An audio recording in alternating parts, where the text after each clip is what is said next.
কিন্তু আল্লাহ তাআলা বলেন একটি চূড়ান্ত ভূমিকম্প আছে, যেই ভূমিকম্পটা যখন হবে তখন একসাথে আল্লাহর সৃষ্টি পুরাটা জমিন একসাথে ভূমিকম্প হবে, এবং সেটা কতক্ষণ থাকবে সেটা আল্লাহই জানে, সেটা আল্লাহই জানে।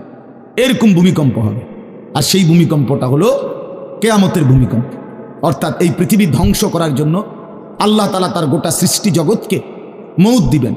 মৃত্যু দুই রকমের, একটা হলো ব্যক্তিগত পৃথক একক মৃত্যু, আরেকটা হলো গোটা আলমের মৃত্যু। সবার যখন পৃথক মৃত্যু হয় তো এটারে বলে মউত, আর গোটা পৃথিবীর যখন আল্লাহর সৃষ্টি সবটার যখন একসাথে মৃত্যু হবে সেটারে কয় কিয়ামত। সেটাই কিয়ামত, ওইটাও একটা মৃত্যু। আসমানের মউত হবে, জমিনের মউত হবে, সূর্য চন্দ্র গ্রহ নক্ষত্রের মৃত্যু হবে, অর্থাৎ সব কিছু শেষ হবে। তো এই যে কিয়ামত, এটা আমাদের ঈমানের অংশ, এটা হবেই হবে, এটা হবেই হবে। আখিরাত, কিয়ামত, এই পৃথিবী একদিন ধ্বংস হবে, শেষ হবে, এটা কোরআনুল কারীমের অসংখ্য আয়াতে আল্লাহ তাআলা বলছেন, বারবার বলছেন, বারবার, যে বান্দা যত সুন্দরী তোমার কাছে লাগে দুনিয়া, যত আকর্ষণীয় মনে হয় না কেন দুনিয়া, একে তো তুমিও থাকবে না, একে তো দুনিয়া নিজেই থাকবে। দুটোটা মনে রাখবে, না তুমি থাকবে স্থায়ী, না দুনিয়া থাকবে স্থায়ী, কোনোটাই না। তুমিও মৃত্যুবরণ করবা, একদিন দুনিয়ারও মৃত্যু হয়ে যাবে, দুনিয়ারও মৃত্যু হয়ে যাবে। প্রতিটা মানুষকে মরতে হবে, এটা আমরা সবাই জানি। কুল্লু নাফসিন যায়িকাতুল মাউত, সমস্ত আত্মা, সমস্ত প্রাণ, আল্লাহ তাআলা বলেন মৃত্যুর স্বাদ গ্রহণ করুন, মৃত্যুর স্বাদ গ্রহণ। কুল ইন্নাল মাউতাল্লাযী তাফিরুনা মিনহু ফাইন্নাহু মুলাকীকুম, আল্লাহ তাআলা বলেন হে নবী আপনি বলে দেন, ও দুনিয়াবাসী, মৃত্যু থেকে তোমরা যেখানেই পলায়ন করো না কেন, মৃত্যু তোমাদের সাথে সেখানে গিয়েই নিজেই মোলাকাত করবে, সাক্ষাৎ করবে। তুমি ডাকতে হবে না, মৃত্যু নিজেই আসে, মৃত্যু নিজেই আসে। আইনামা তাকুনু ইউদরিকুমুল মাউতু ওয়ালাউ কুনতুম ফি বুরুজিম মুশাইয়াদা, আল্লাহ বলে তুমি যদি এমন একটা বিল্ডিং বানাও, ঘর বানাও, যে ঘরটা অনেক উঁচা, যে ঘরটার উপর দিয়া কেউ ভিতরে ঢুকতে পারবে না, যে ঘরটার মধ্যে একটা ছিদ্র নাই, একদম আটকানো, তো এরকম একটা ছিদ্রবিহীন সুউচ্চ ঘরও যদি তুমি বানিয়ে তার ভেতরেও তুমি আশ্রয় নাও, তো ইউদরিকুমুল মাউতু, মৃত্যু তোমার সেখানেই পৌঁছবে, তোমার সেখানেই পৌঁছবে। প্রিয় ভাই আমার, বন্ধু আমার, নওজোয়ান সাথীরা আমার, মৃত্যু এক অনিবার্য বাস্তবতা, চিরন্তন বাস্তবতা, এটা গ্রহণ করতেই হবে। হাসলেও মরতে হবে, কাঁদলেও মরতে হবে, সুখেও মরতে হবে, দুঃখেও মরতে হবে। রাজপ্রাসাদ আর অট্টালিকার মানুষটাও মরে যাবে, জীর্ণ কুটিরে যে লোক থাকে, হ্যাঁ, সেই লোকটাকেও মরতে হবে। জীবনে কোনোদিন দুঃখ দেখে নাই যে, সেও মরে যাবে। জীবনে কোনোদিন সুখ দেখে নাই যে, সেও মরে যাবে, সব মরে যাবে। এটাই সত্য, এটাই বাস্তবতা। অতএব মৃত্যু এক অনিবার্য বাস্তবতা, এটা গ্রহণ করতেই হবে। এটা যদি আমরা মনে রাখি, আমাদের জীবন অনেক সুন্দর হইত, অনেক সুন্দর হইত। রাসূলুল্লাহ সাল্লাল্লাহু আলাইহি ওয়াসাল্লাম বলছেন, আকসিরু যিকরা হাদিমিল লাযযাত ইয়ানি আল মাউত, আল্লাহর নবী বলেন আমার উম্মত তোমরা বেশি বেশি ওই জিনিসটা স্মরণ করো যে জিনিস তোমাদের সমস্ত স্বাদ, আনন্দ, আহ্লাদ চিরতরে মিটাই দিবে, তোমারে চিরস্তব্ধ করে দিবে। জলজ্জান্ত মানুষটা আমাদের সামনে হাঁটতো, চলতো, উঠতো, বসতো, ঘুরতো, ফিরতো, হ্যাঁ, সেই মানুষটা মনে করেন আমার চোখের সামনে নাই, তার লাশ আমার সামনে, আহা সেই লোকটা স্তব্ধ। পৃথিবীর কত মানুষ কত আওয়াজ করতেছে, কত শোরগোল করতেছে, কিন্তু এই লোকটা হাতও নাড়ে না, পাও নাড়ে না, চোখও মেলে না, আর কিছুই করে না। এ কি আশ্চর্য বিষয়! চোখের সামনের এই মানুষটা নাই, কি হলো তার? কে তারে থামাই দিল? কে তারে স্তব্ধ করে দিল? এ তো আমার মতো ঘুরতো, ফিরতো, হাঁটতো। আহ, আমার আব্বারে আমি কত দেখছি, একদিন আমার আব্বা চলে গেলেন। আমার দাদারে আমি কত দেখছি, আমার দাদা একদিন চলে গেলেন। আমার জ্যাঠারে আমি দেখে আসছি, দোয়া করে আসছি, ফুঁ দিয়ে আসছি। এক সপ্তাহ পরে জ্যাঠা ইন্তেকাল করলেন, আবার এক সপ্তাহ পরে আমি গিয়া জ্যাঠার জানাজা পড়াইছি। এই তো বাস্তবতা। যুবক ভাই, তুমিও মনে রাখো, বয়স্ক বাবা আপনিও মনে রাখেন। হাসান বসরি রহমতুল্লাহ আলাই একজন বড় বুজুর্গ ছিলেন। উনি বলতেন, তিনি যখন কোনো যুবককে দেখতেন আর বয়স্ক দেখতেন, তো তিনি যুবকদেরকে বলতেন, ইয়া মা'শারাশ শাবাব ইন্নাজ যারআ কাদ তুদরিকুহুল আহাতু ক্বাবলা আন ইয়াবলুগা। তিনি উপদেশ দিতেন, হে যুবকগণ শোনো, সব ফুল, সব ফল, সব গাছ চারা পরিপক্ক পাকা পর্যন্ত পৌঁছায় না তার আগেই অগণিত ফুল, অগণিত ফল, অগণিত চারা গাছ ঝরে যায়। এটা উনি মনে করাইতেন মৃত্যুর কথা। উনি এটা বুঝাইতেন, যুবক তুমি দেখো একটা আম গাছের মধ্যে যতগুলো মুকুল ধরছে ফুল, সবগুলো আম হয় না। যতগুলো আম ধরছিল ছোট ছোট, সবগুলো বড় পাকা পর্যন্ত যায় না, তার আগেই ঝরে যায়। ঝরেই যায় বেশি, থাইকা যায় অল্প। তার মানে যুবক, কিশোর, তরুণ এই বয়সেই মৃত্যু হয় বেশি, বৃদ্ধ পর্যন্ত পৌঁছে কম। পুরা বাড়িতে অনেক সময় এমন হয় একজনও বয়স্ক লোক নেই, একজনও নেই। আমার ঘর, আমার বাপ চাচাদের যে ঘর, সেখানে আপনার এখন আমার চাচাতো ভাই, জ্যাঠাতো ভাই, আমার ভাই বেরাদর সব মিলাইয়া আমাদের ছেলে পেলে ভাই বাতিজা মিলে না হয়তো 60-70 জন আছি আমরা, কিন্তু আমাদের একজনও বয়স্ক লোক নাই। আমার দাদাও নাই, দাদিও নাই, জ্যাঠাও নাই, চাচাও নাই, আমার আব্বাও নাই, কেউ নেই। তাইলে কেন এমন হলো? তাহলে বোঝা গেল অধিকাংশই ঝরে যায়, কবরে চলে যায়, মৃত্যু হয়ে যায়। এই জন্য ধোঁকা না খাওয়া। আরেকটা হলো, বয়স্ক লোককে দেখলে উনি বলতেন, হাসান বসরি রহমতুল্লাহ আলাইহি, ইয়া মাশারা শুয়ুখ, হে বৃদ্ধগণ। উনি তাদেরকে জিজ্ঞাসা করতেন যে মা ইউনতাজারু বিসসারআই ইযা বালাগা, যখন কোনো ফসল পাইকা যায় তখন আর বাকি থাকে কি? কি বাকি থাকে? কাটা। কথা বলে না, কি বাকি থাকে? ক্বালু আল হাসাদ, বা কাটাটা বাকি থাকে, পাইকা তো গেছে। তার মানে আপনারা পাইকা তো গেছেন, বয়স তো হয়েই গেছে, আর শুধু মৃত্যুটা বাকি, আর শুধু মৃত্যুটা বাকি। তাইলে যুবককে বলতেন, তুমি ভেবো না তুমি বৃদ্ধ হবা, কারণ অসংখ্য ফুল তো আগেই ঝরে যায়, অসংখ্য ফল তো আগেই ঝরে যায়, অসংখ্য গাছ তো আগেই ঝরে যায়। আবার বৃদ্ধকে বলতেন যে আপনার তো আর কিছুই বাকি নাই, আপনি তো পাইকেই গেছেন, এখন শুধু কাটা, কবর, মৃত্যু ছাড়া আর বাকিটা কি? তাহলে মৃত্যু ভুলে না যাওয়া, মৌত ভুলে না যাওয়া। রাসূলুল্লাহ সাল্লাল্লাহু আলাইহি ওয়াসাল্লাম বলেন, কাফা বিল মাউতে ওয়াইজান, নবীজি বলেন, কোনো মানুষ যদি মৃত্যুর কথা স্মরণ করে, তার ওয়াজের জন্য, নসিহতের জন্য এটাই যথেষ্ট, এটাই যথেষ্ট। আমরা কিতাবে পড়ছি, হযরত ওমর রাদিয়াল্লাহু তাআলা আনহু, এত বড় সাহাবী, উনি বলতেন, কুল্লা ইয়াউমিন ইউকালু মাতা ফুলান মাতা ফুলান ওয়ালা বুদ্দা মিন ইয়াউমিন ইউকালু মাতা ওমর। তিনি বলতেন, হায় শোনো, প্রতিদিন ঘোষণা হয় আজ অমুকের মৃত্যু হলো, অমুকের মৃত্যু হলো, অমুকের মৃত্যু হলো, অচিরেই একদিন ঘোষণা হবে আজ ওমরের মৃত্যু হলো, আজ ওমরের মৃত্যু হলো। উনি বলেন এই ঘোষণা শুনবে খুব দ্রুত একদিন।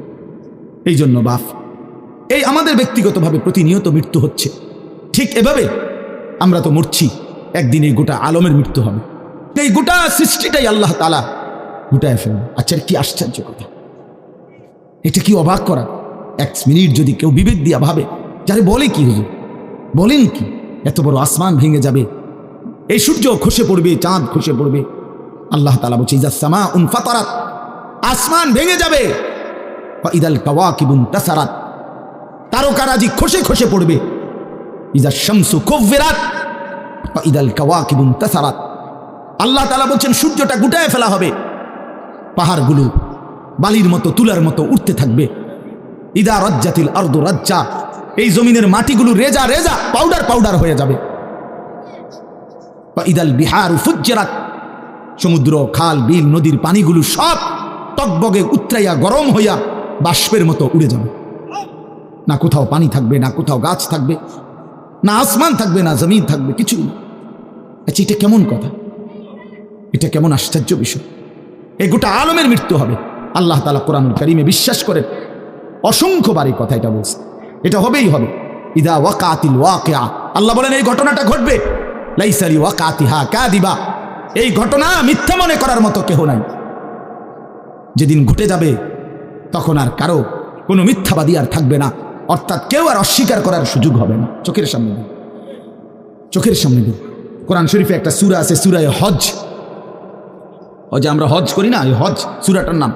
এই সূরার শুরুতে আল্লাহ তাআলা এই পৃথিবী ধ্বংসের, কিয়ামতের একটা সাংঘাতিক বর্ণনা দিয়েছেন। ওইখানে আছে, আল্লাহ বলেন, ইয়া আইয়ুহান নাসু তাকু রাব্বাকুম, হে মানুষ তোমরা আল্লাহকে ভয় করো। আর শুনো, ইন্না জালজালাতাস সাআতি শাইউন আযীম, নিশ্চয়ই কিয়ামতের ভূমিকম্প, জালজালা, এই যে বললাম জিলজাল এবং জালজালা অর্থ ভূমিকম্প। আল্লাহ বলেন কিয়ামতের ভূমিকম্প, ইসরাফিল যখন ফু দিবে, আমার এই পৃথিবী যখন ভাঙতে শুরু করবে, এই সৃষ্টি জগৎ পুরাটা যখন আমি আল্লাহ গুটায় ফেলবো, ওয়াসসামাওয়াতু মাতবিয়াতুম বিয়ামিনি, আল্লাহ বলেন 7 আসমান আমি আল্লাহ তাআলার হাতের মধ্যে গুটায় ফেলবো। গুটায় ফেলবো, তুমি জানো না আমার ক্ষমতা।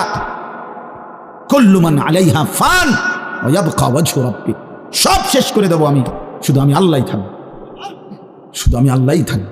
তো আল্লাহ তাআলা বলেন এই ইসরাফিল ফু দিলেই, শুরু করিলেই জমিনে ভূমিকম্প শুরু হবে।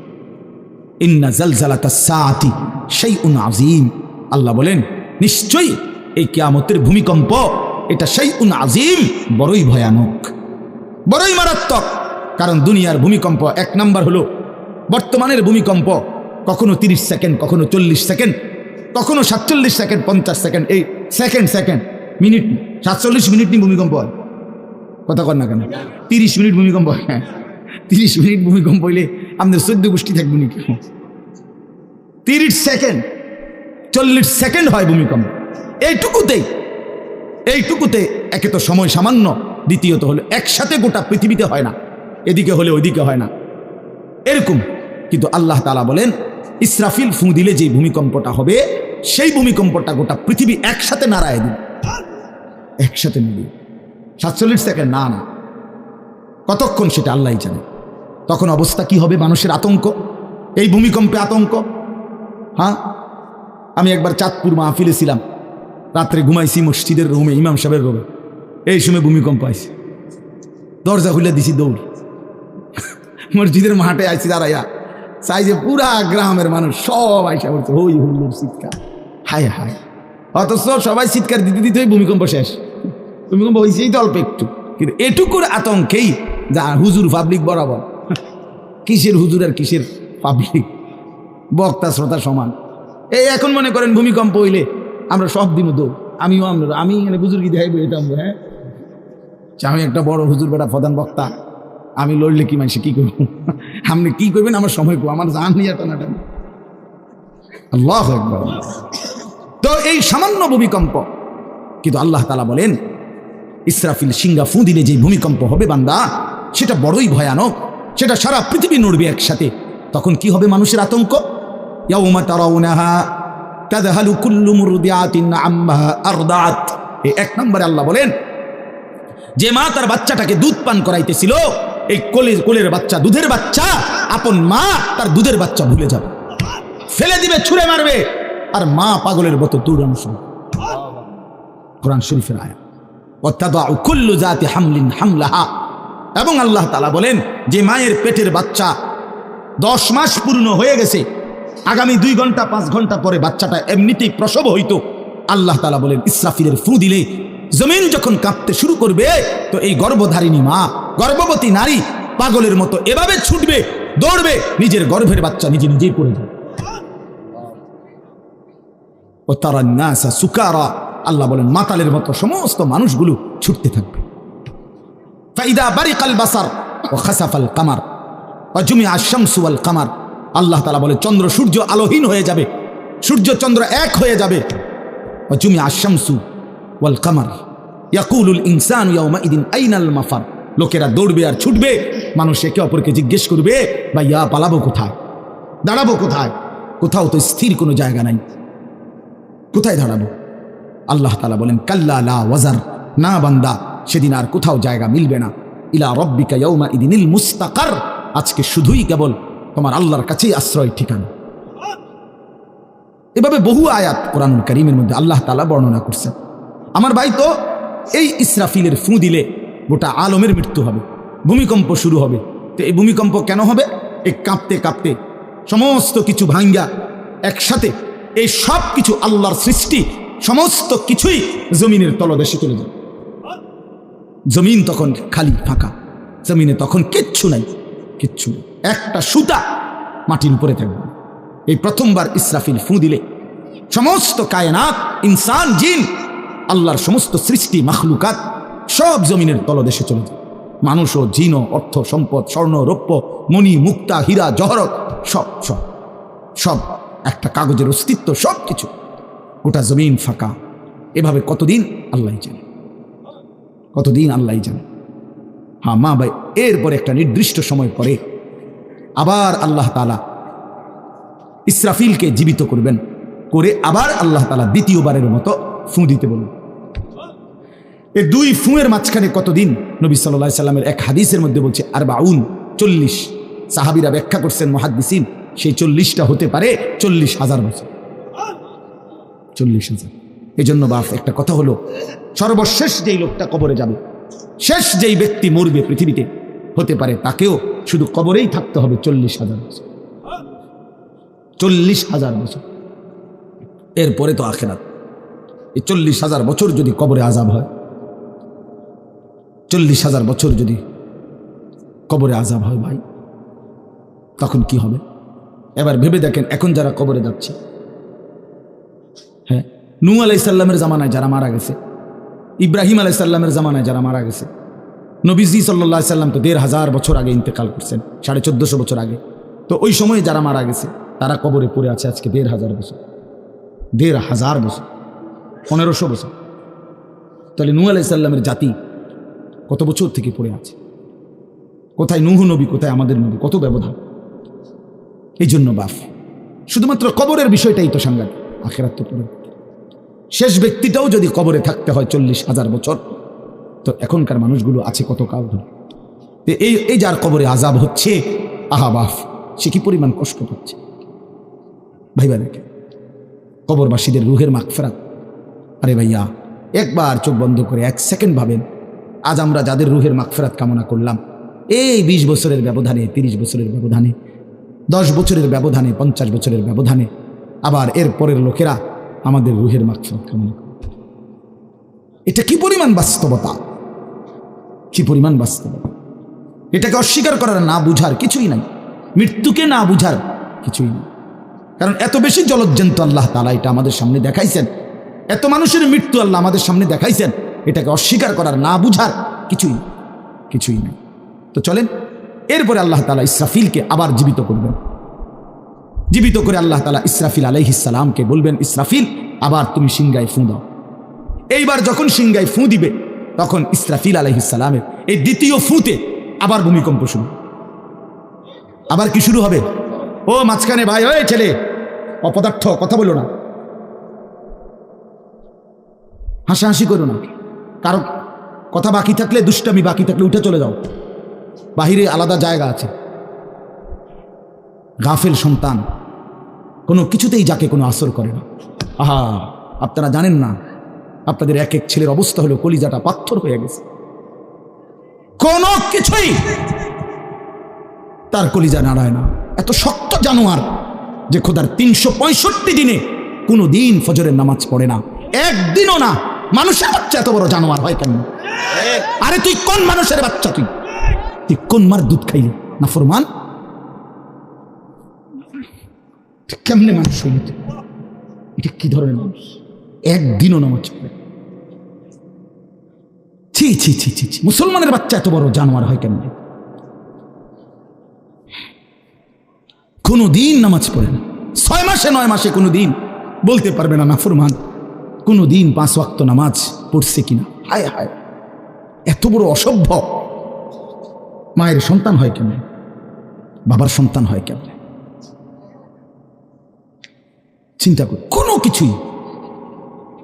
ছেলে পেলেদের হালাত হলে এই পরিমাণ লাগাম ছাড়া, কিসের মা কিসের বাবা, কে তার মা কে তার বাপ, কে কি তার ধর্ম, তার আল্লাহকে, তার রসুলকে, তারে বানাইছে কে, আসছে কোত্থেকে, কেন আসছে, কি করতেছে, কি করছে, কিচ্ছুর খবর, কিচ্ছুর খবর। আসে, হাঁটে, বুট খায়, বন খায়, মোবাইল টিপে, খারাইয়া মতে, বইয়া মতে, বন্ধু বান্ধবদের সাথে আড্ডা দেয়, মেয়ের পিছনে ঘোরে, অসভ্য অশ্লীল কথাবার্তা বলে।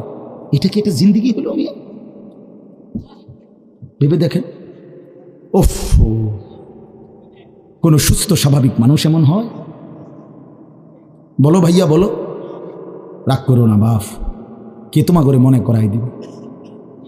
কেউ মনে করায় না। হা, বাবা মারও ফিকির শেষ, শুধু টাকা রোজগারের ফিকির। দেশে থাইকা পারো, নলে বিদেশ গিয়া পারো, কোনো না কোনোভাবে পয়সা রোজগার করো। টাকা রোজগার করলে মা বাপ খুশি, টাকা রোজগার না করলে মা অখুশি।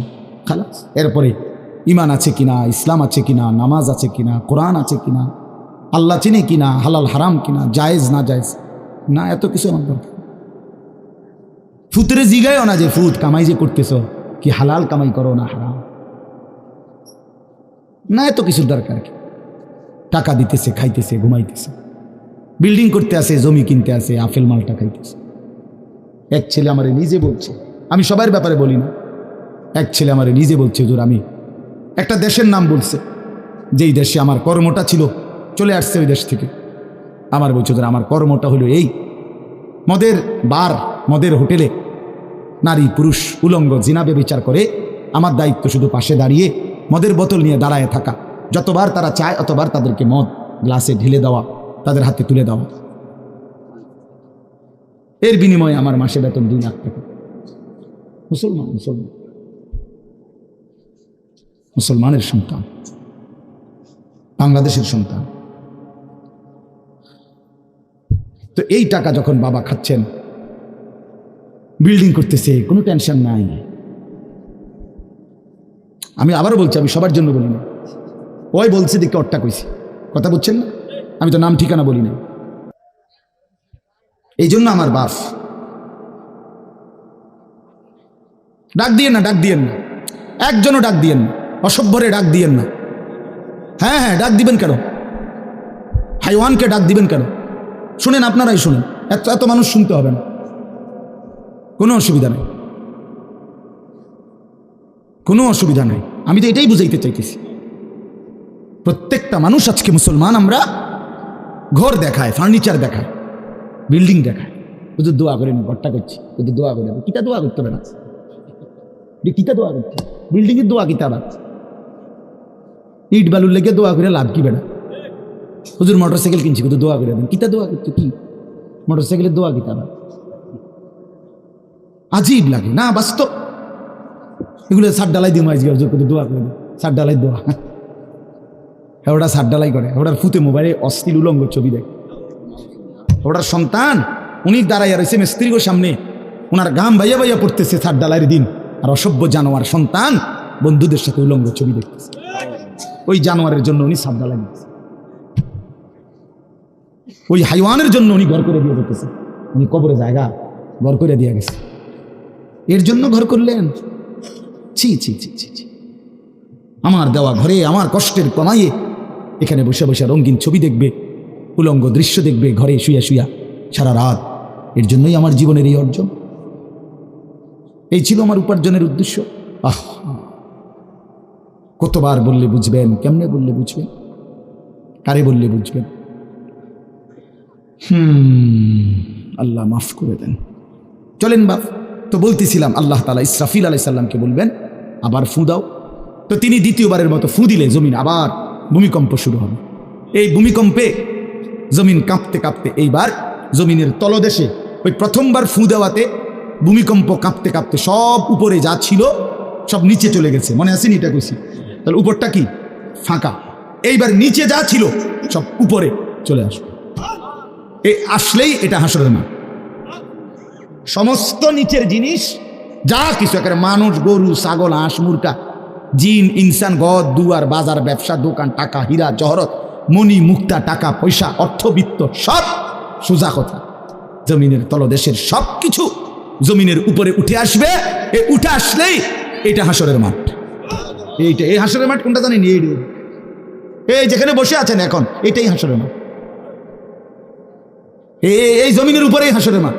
বাকি শুধু আল্লাহ কোরআন বলছে ইদাল আরদু মুদ্দাত, আমি আল্লাহ জমিনটাকে টেনে আরো লম্বা করে দেবো, আরো বড় করে দেবো, আর কি প্রশস্ত করে দেবো। কারণ ওই যে পিসের মানুষ খারাপ লাগবে না, মানুষ তো দাঁড়াই বসেই আদম আলাইহিস সালাম থেকে নিয়া, তো মানুষ বেশি না, মানুষ, গরু, ছাগল, হাঁস, মুরগা, জিন, ভূত সব খারাপ না, সব দাঁড়াবে। তো এই জন্য আল্লাহ তাআলা বলেন জমিন আমি প্রশস্ত টেনে দিব, লম্বা করে দিব, এতটুকু। বাকি এটাই হাসরের মাঠ, এটাই হাসরের মাঠ। এই কথাটাই এখানে আল্লাহ তাআলা উল্লেখ করছেন, ইদা জুলজিলাতিল আরদু জিলজালাহা, যখন দ্বিতীয়বারের মতো ইসরাফিলের ফু দিলে জমিনের ভূমিকম্প শুরু হবে। ওয়া আখরাজাতিল আরদু আসকালাহা।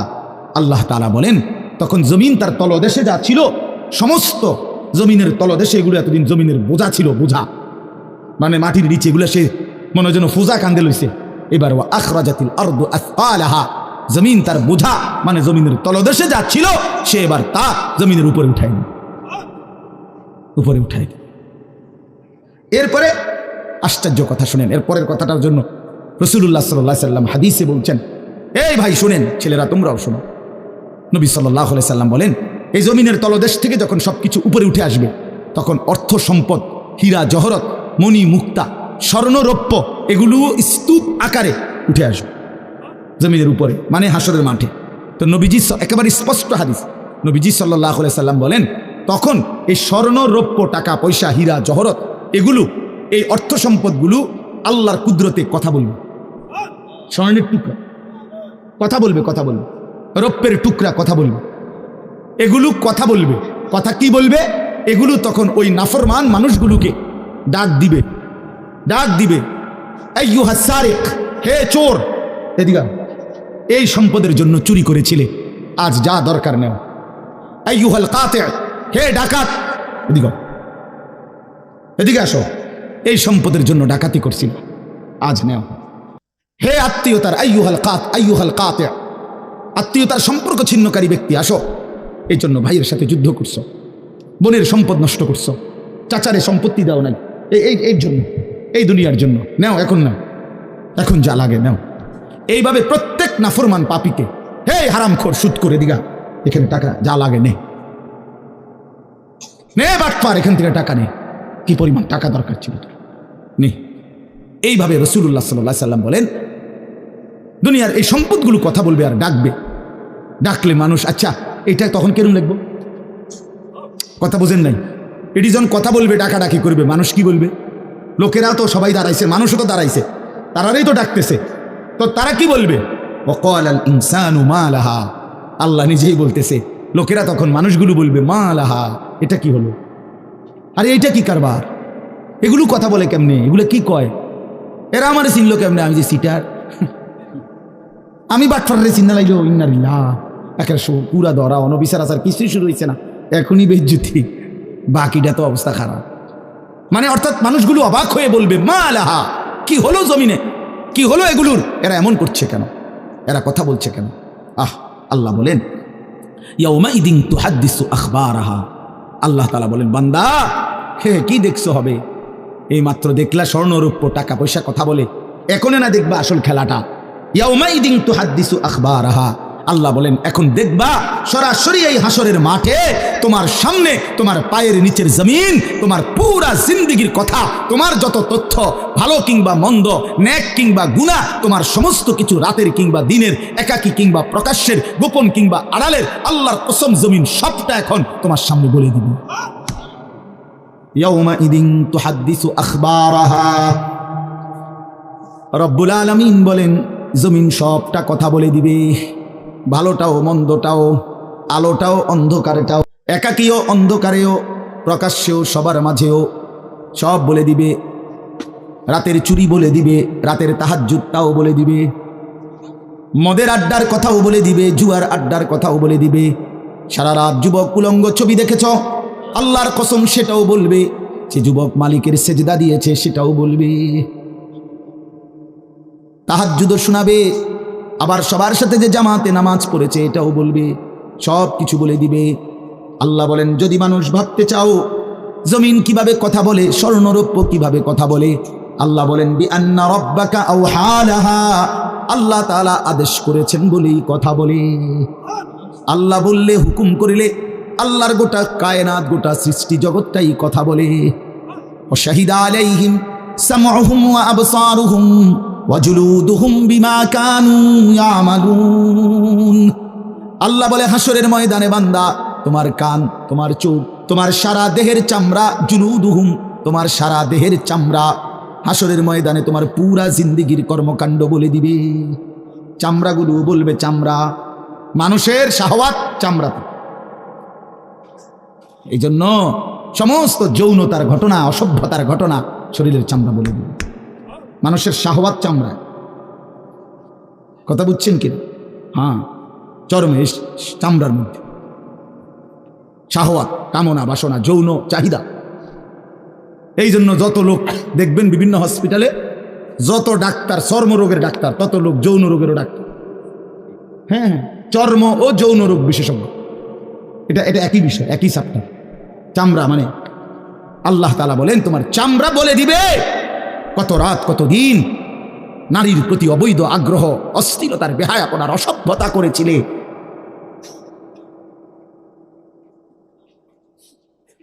হায় হায়, বিআন্না রাব্বাকা আওহা লাহা, আল্লাহ বলেন আমি আল্লাহ হুকুম করেছি বলে কথা বল। এই জন্য আল্লাহ হুকুম করিলে চামড়াও কথা বলে, কানেও কথা বলে। এখন কি কানে কথা বলে? কিন্তু সেদিন বল চোখেও কথা বলে। এখন চোখ কথা বলে না, মানে সব কিছুর জবান খুলবে, সব কিছু। আপনারা বলেন, আমরা তো মনে করি জিহ্বায় কথা বলে না, জিহ্বায় কথা বলে না, আল্লাহর হুকুম হইলে কথা বলে। নাহলে যেই লোক বোবা তারও তো জিহ্বা আছে না, তো সে কথা বলে না। যেই লোক কানে শুনে না, তো তার কি আপনার এইভাবে কান বলতে কিছু নাই, তো সে শুনে না কেন? কথা বলেন না কেন? আল্লাহর হুকুম। যার চোখ, যে চোখে দেখেন, এই যে জুয়েল ভাই, আমি মূলত তার মহব্বতেই মাহফিলটা দিছি। তো এই যে দেখে না, তো তার এভাবে তো চোখ আছে, সে দেখে না কেন? আল্লাহ তাআলার হুকুম নাই বলে দেখেন, ঠিক কিনা বলেন না কেন? মজার বিষয় হলো রাসূলুল্লাহ সাল্লাল্লাহু আলাইহি সাল্লাম হাদিসে স্পষ্ট বলেছেন, বিশ্বাস করেন, একেবারে বিশুদ্ধ হাদিস, আল্লাহ তাআলা তার দুইটা চোখ নিয়ে গেছে। নবীজি বলছেন সে যদি সবর করে আল্লাহর হুকুমের উপরে চলতে পারে, রাসূলুল্লাহ সাল্লাল্লাহু আলাইহি সাল্লাম বলেন আল্লাহ তাআলা তাকে এই দুইটা চোখ নিয়ে যাওয়ার কারণে, অন্ধ বানানোর কারণে সে যে সবর করলো, আল্লাহ রাসূল বলছেন আল্লাহ তাআলা নিশ্চিত তাকে জান্নাত দান করবে। এই জন্য তুমি ভাই সবর করো, মালিকের এই দুনিয়া দেখতে পারলা না, তো অপেক্ষা করো, একদিন জান্নাত দেখবা, জান্নাতের হুর দেখবা, তো আরো মজা হবে যে আমি প্রথমেই জান্নাতি দেখলাম, জান্নাতি দেখলাম। যা মালিক, দুনিয়া দেখলাম না তোমার, তুমি আমারে জান্নাত দেখাই। আল্লাহ তৌফিক দান করুন। ইয়াউমাইদিন ইয়াসদুরুন নাসু আশতাতান লিয়ুরাউ আমালাহুম, আল্লাহ বলেন তখন দলে দলে ফেরেশতারা মানুষগুলোকে লাইনবদ্ধ, সারিবদ্ধ করে দলে দলে বানাবে। লোকেরা পরস্পর, প্রত্যেকটা মানুষকে ফেরেশতারা আলাদা আলাদা গ্রুপ বানিয়ে দেবে হাসরের ময়দানে। তখন প্রত্যেকে এই গ্রুপে গ্রুপে, দলে দলে লিয়ুরাউ আমালাহুম, নিজেদের আমল নামা, নিজেদের আমল দেখবার জন্য সামনে এগিয়ে যাবে। অর্থাৎ প্রত্যেককে তার আমল নামা দেখবার জন্য, দেওয়ার জন্য নির্দিষ্ট জায়গায় নিয়ে আসবে।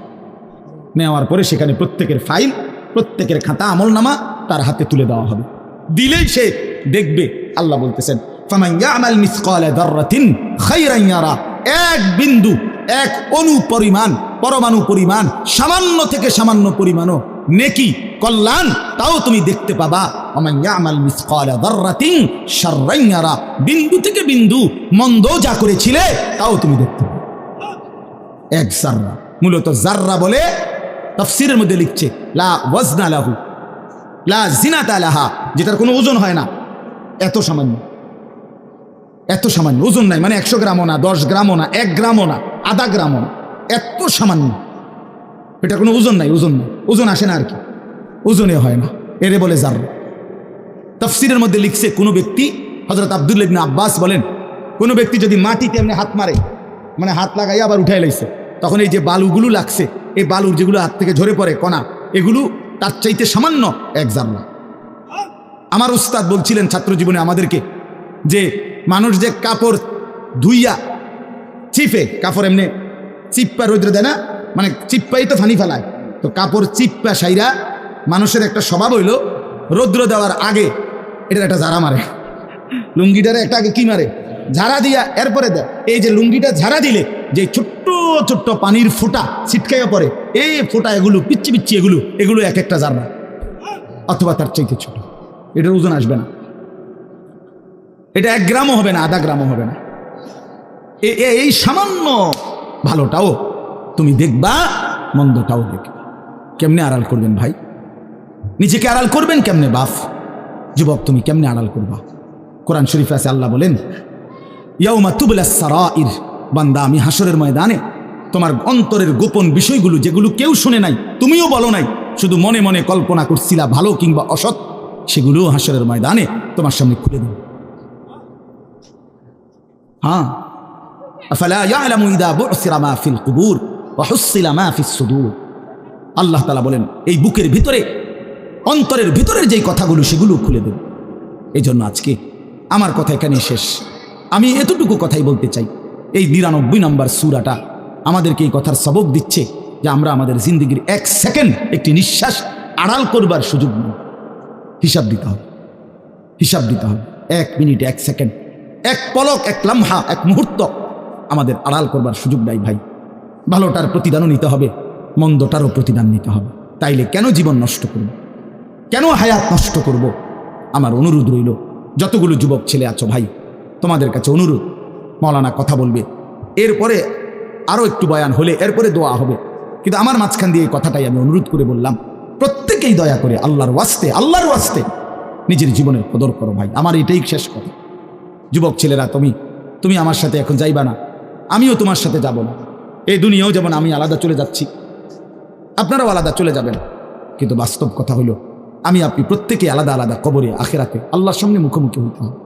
এই জন্য হাত জোর করে অনুরোধ করছি ভাই, নিজেরে নষ্ট করো না। একটা ছেলেও যদি বুঝো, আমার অনুরোধ রইল তোমার প্রতি, তুমি নষ্ট হইও না, চরিত্রহীন হইও না, তুমি হায়াতটা শেষ করে দিও, কষ্ট পাইবা। এই নারী ছবি, অশ্লীল দৃশ্য, উলঙ্গপনা, বেহায়াপনা, এই জেনা ব্যভিচারের দৃশ্য, এগুলো দেখো না। চেষ্টা করো 5 ওয়াক্ত নামাজ পড়তে, 5 ওয়াক্ত নামাজ পড়তে হিম্মত করলে পারবা ভাই। পেশাব পায়খানার পরে টয়লেট পেপার ব্যবহার করো, পানি ব্যবহার করো, দেখবা শরীর পবিত্র থাকলে আল্লাহর ইবাদত করতেও মন চাই। মূলত মানুষ অনেকের যাদের নামাজ ছুটে যায়, তাদের একটা বড় কারণ হলো তার শরীর অপবিত্র, শরীর নাপাক, আর নাপাক দেখে নেক কাজের তামান্না, আগ্রহ জাগে না। এই জন্য ওই যে পেশাব করে পানি নেয় না, টয়লেট পেপার ব্যবহার করে না, এই অসভ্য এই কারণে নামাজ পড়তে চায়। বাস্তব কথায় এর তখন আর হায়া লজ্জা থাকে না। এই জন্য সবাই মিলে ইনশাআল্লাহ নামাজ পড়ে নিজেদের স্ত্রী, কন্যা, বোনকে পর্দা পশিদায় রাখতে চেষ্টা করেন। যে মেয়েটার পর্দা নাই, যে মহিলার পর্দা নাই, বিশ্বাস করেন যে তার নিজের ইজ্জত, নিজের কদর, নিজের সতীত্ব, নিজের পর্দার কদর বোঝে না, এটা কোনো নারী না, এটা কোনো মহিলা না, এটা প্লাস্টিক জাতীয় কিছু হইতে পারে। এটা এক ধরনের প্লাস্টিক, এটা এক ধরনের অসভ্য। যে নারী বেপর্দা, যেই মেয়ে দুশ্চরিত্র, যেই মেয়ে চরিত্রহীন, যেই মেয়ে বেহায়ার মতো চলে, সে শুধু নিজের ক্ষতি করে না, সে একটি সমাজ নষ্ট করে, একটি মহল্লা শেষ করে দেয়।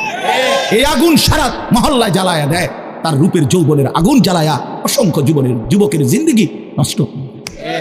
এই জন্য ওই জানোয়ার মনে রাখতে হবে, ওই অসভ্য নারী যতগুলো ছেলে তাকে দেখে অবৈধ কামনা বাসনা করছিল, এই সমস্ত যুবকের সমপরিমাণ গুনাহ ওই অসভ্য মেয়ে, ওই নর্তকী, ওই ব্যভিচারিণী নারী তাকে ভোগ করতে হবে। এত সোজা না। এই জন্য বাবাদেরকে বলি, ছেলেদের দিকে কদর করেন, মেয়ের দিকে নজর দেন, স্ত্রীর দিকে নজর দেন। ওই খাট পালং দেখাইয়েন না, বিল্ডিং উল্ডিং দেখাইয়েন না, ইতান দেখাইয়া লাভ নাই। উঠতে লাইলে সবারই ঘুমাইয়া লাগে, পরিশ্রম করে ঘুমাইলে এত কিছু লাগে না। কত মানুষ আছে এরকম যারা ফাওড়াও দোয় না, জুতাই নাই, বেটা ফাও দিব কি দিয়া বেটা। হ্যাঁ, সময় করি এতটা ক্লান্ত থাকে যে শুইলেই কি এসে পড়ে ঘুম এসে। আল্লাহ আমাদের সবাইকে কদর করার তৌফিক দান করেন। আজকের এই মাহফিলকে আল্লাহ তাআলা ভরপুর বরকত দান করেন। আল্লাহ তাআলা আপনাদের সবাইকে কবুল আর মঞ্জুর করেন।